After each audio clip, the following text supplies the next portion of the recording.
as it's used to be called stamp duty. And lots of people are still referring to it as stamp duty.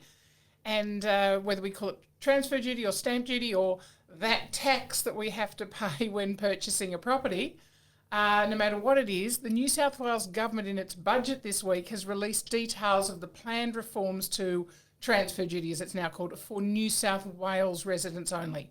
So it's a New South Wales budget.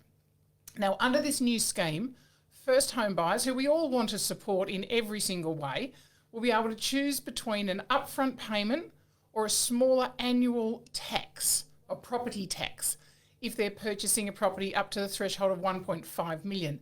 Now, currently, first home buyers in New South Wales are already eligible to apply for full stamp duty exemption for properties up to $650,000 or a concession on properties between that $650,000 to $800,000.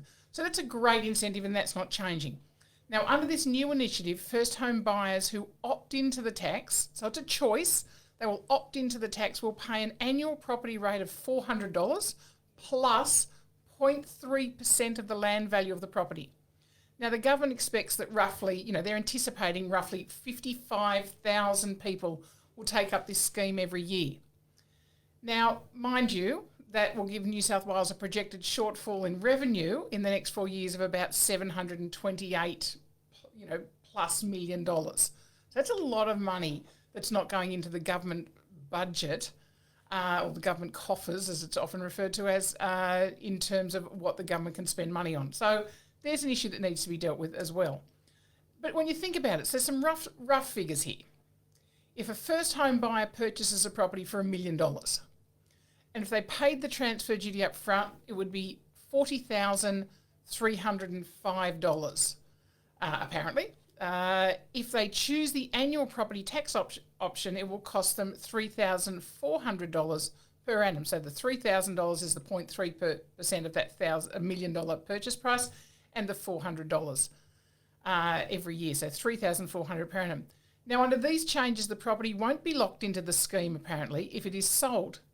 Now, how any shortfall will be dealt with, we haven't got proper details on that yet. So, but it's saying it won't be, those notes that I've read from the government press releases is that the property will not be locked into the scheme. So it's not going to go with the property. So I guess it'll be like a land tax. Anyway, we don't want to even pre-guess what that's going to be, but, it's not going to go with the property. Now, the government's described this change as a step that would lower the barriers to, owning a home for first home buyers who want to get a place of their own.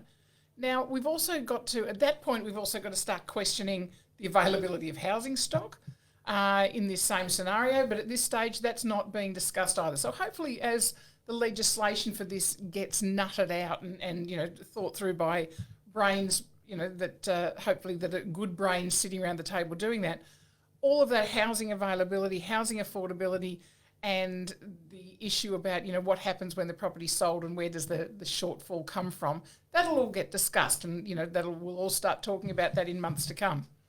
So this new option of choice can potentially remove the largest upfront cost of buying a home and assist first home buyers into that market.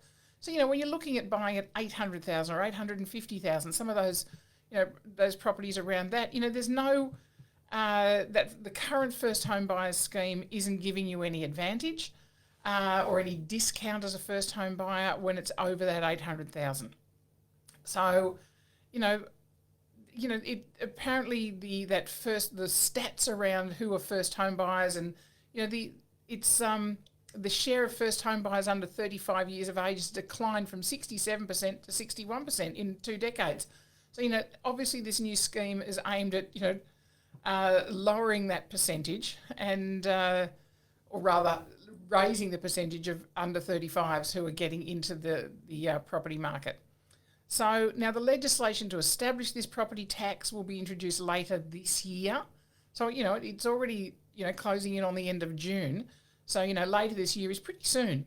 So the intention here is to allow eligible first home buyers to actually apply to opt into this property tax from 16 January next year, so 2023. So really, it's a wait and see, but it's certainly a topic of hot discussion this week, what the actual details are.